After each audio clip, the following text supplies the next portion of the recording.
Hey guys, it's Russ Howe. In this video I want to talk about something which a lot of people in online programs completely overlook or neglect, and that's offline marketing. Something which I love.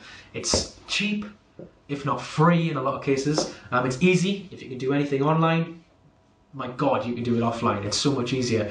Word of mouth, despite all the technological ways you can promote a business, word of mouth is still the best by miles, okay?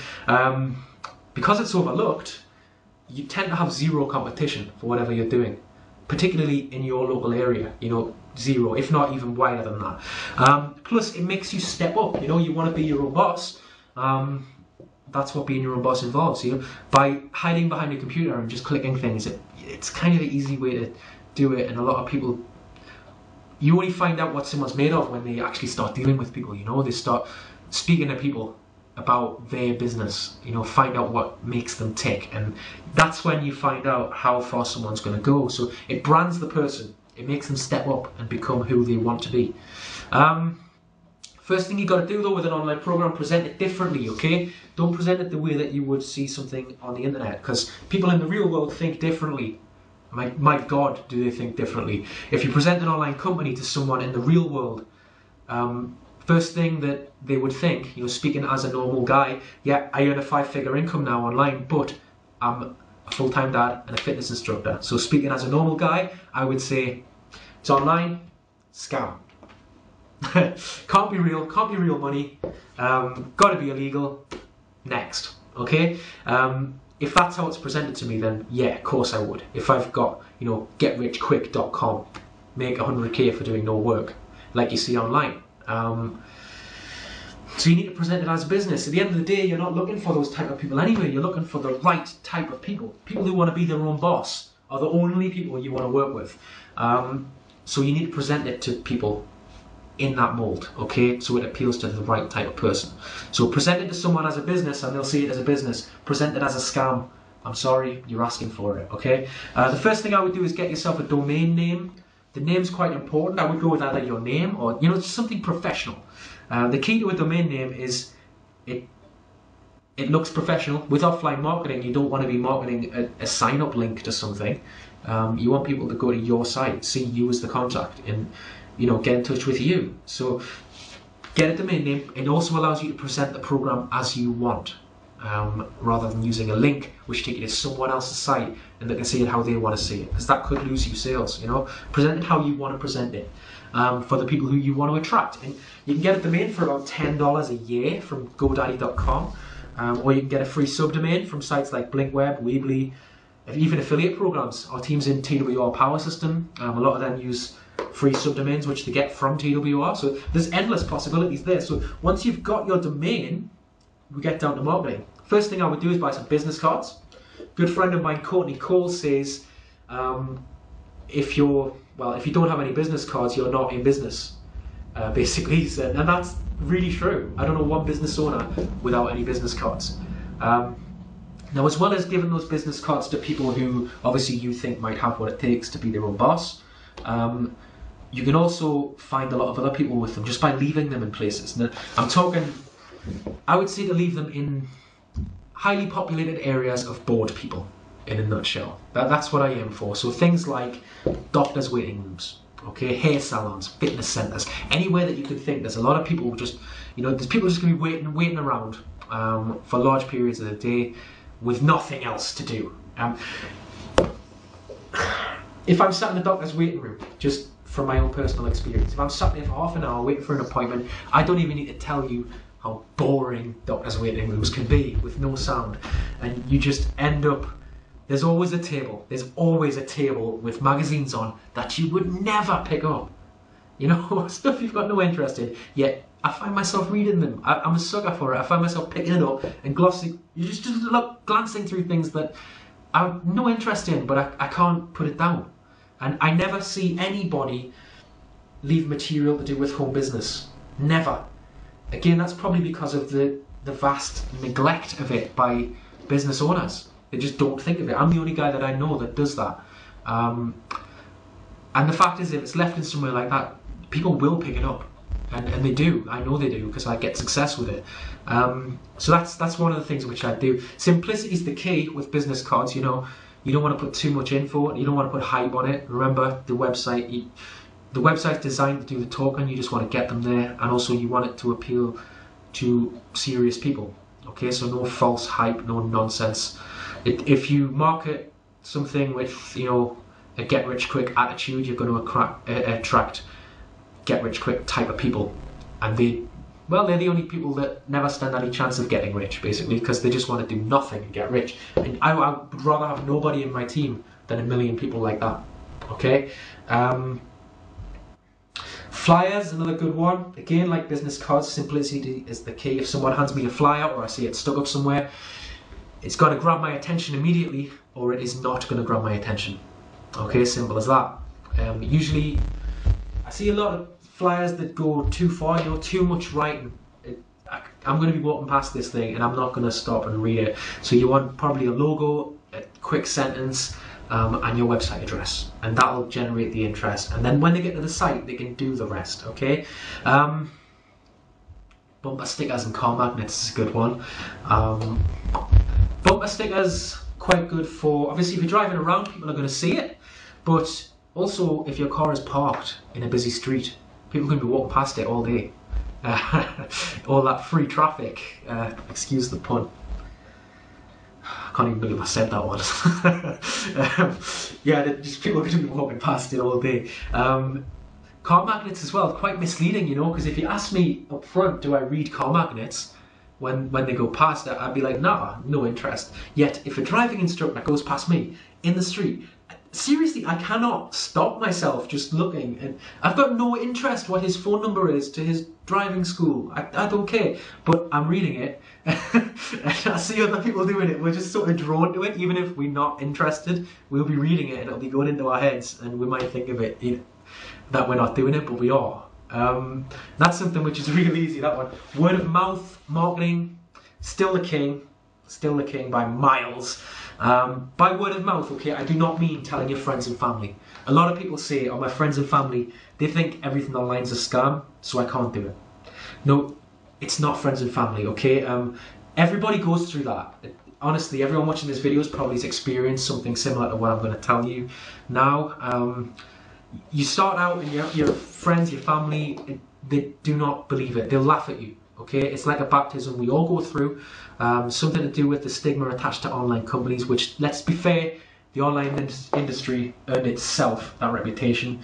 When I started, you know, out of a really large family and group of friends, only one person stood by me, and that was my brother Sean, who a lot of you, if you're in my team, will already know. He has success with us now.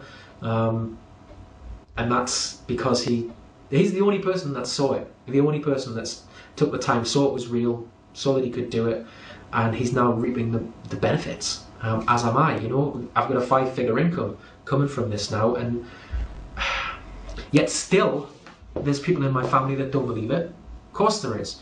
I mean, you know what, I wasn't going to say this, but a couple of weeks ago I found out from a friend of mine that one of my own uncles, someone who owned his own business and everything, someone who I looked up to for that, was saying negative things about my business. You know, saying, just because they'd never looked into it, they'd never done the research, and they were saying the typical things like, oh, it's online, it must be a scam, it mustn't be real money, it's got to be illegal, there's got to be a con somewhere. Saying that, and you know what, just because people are family doesn't mean that they're the right type of people to work with. I was really sad when I heard that. But I know that I've got the documentation. I know that it's real. I know that certainly know that I'm getting paid. I know that my son is having a better life than he ever would have had if I didn't stand up for myself and start changing my own life. So we deal with those things and we move on. Okay, like I say, just because they're family doesn't mean it's right to work with them. It doesn't. You want to work with people who are like you. That's what word of mouth marketing is. Find people who are like you in the real world. And other things like business cards will help with that, okay? Whether it's face-to-face, whether it's on the phone, it's all offline, it all counts. And keep it short. Again, simplicity is the key. You'll know straight away, you know, within a minute usually, you'll know whether someone's got what it takes to be their own boss. And they'll know whether they want to do this even quicker than that. I've seen a lot of people who've seemingly got it tied up and then they just lose it. They talk themselves right out of a sale, not just with business, but in shops.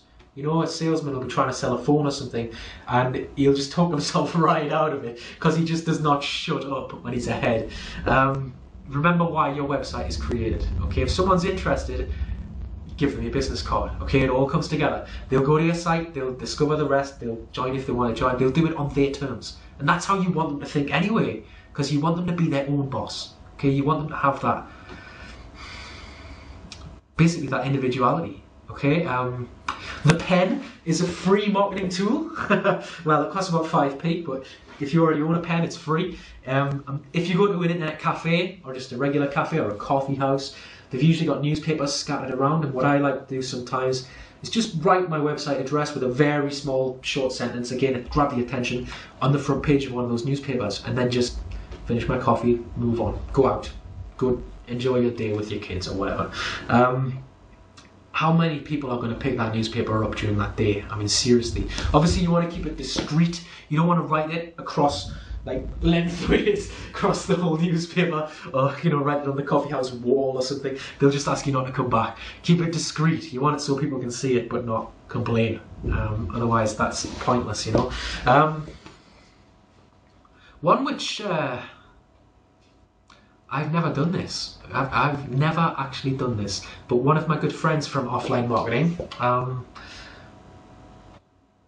we went to the Metro Centre, okay, which is in the northeast of England. It's a very busy shopping centre, and he did something which I've never seen done before. He took a normal £5 note and he spent it, and he had this little smile in his eye, and he told me when he was spending it that he had written his website address on this £5 note, and he'd been very careful to write it really small, and also, you know, so it didn't devalue the money. You don't want it written somewhere that's going to make it unspendable. And then he spent it, and I thought, well, that's not going to do anything, you know, it's just going to be sat there, and you know, why are you so happy with your choice there? And then we just went out and we enjoyed our day, and we did our thing, and I got Christmas presents for the kids. You can see the tree. White, my girlfriend picked it, not me. Anyway, so yeah, he spent that, and then it wasn't until I sat down to have my lunch that I realised that was a bit of a genius move, something that I never thought of. By spending that note in a busy shopping centre, the chances are it's going to be given out in change to somebody, okay? So somebody else is going to pick that up and they're going to see that. But by spending it in one of the busiest shops in the shopping centre, the chances are not only is it going to be given out in change, it's going to be given out immediately in change, okay? He was careful to also select a small note, a £5 note. If he'd have selected a 20 or a 50, that's probably not going to be given out in change to anyone, okay? So this £5 note's just going to be given in change to probably the next guy in the queue. And also when that guy, because he spent it in a busy shopping centre, the majority of people are going to be staying there all day. So, and we were there sort of midday, sort of peak time. That whoever gets that is going to be doing their shopping, so they're going to go to the next shop and they're going to spend it in there, and it's going to be given to change in someone else, and they're going to, and how many people, I mean, there's potentially hundreds of people are going to see that little thing that he's done on a £5 note before even that week is out, and that is just crazy. That's that was nuts. That I'd never done that, and I still have never done it to this day. Just never even popped into my head. So that's what I was saying, though. The limitations with offline marketing, you see, that there are none. You know, the only things stopping you are your imagination and your drive to do it. A lot of people like to stay behind the safety of their computers, clicking things. They want to be a business owner without speaking to anybody, without having any contact with anybody. I've got to tell you, being a business owner is about those things. You know, it's about speaking to people and getting out there and stuff like that. And doing it online, yeah, it makes it easier, but you still want to have that relationship, because without that, you ain't got a team. Okay, you ain't got a business. And the best way to do that, not the only way, but the best way to do that is to speak to people and build that relationship. Certainly I find that, and that's why my team stand by me for so long, and that's why I do well, and so do they. But anyway, I hope this video has been useful. Thank you very much for listening to it. I'll see you in the next one. Bye bye.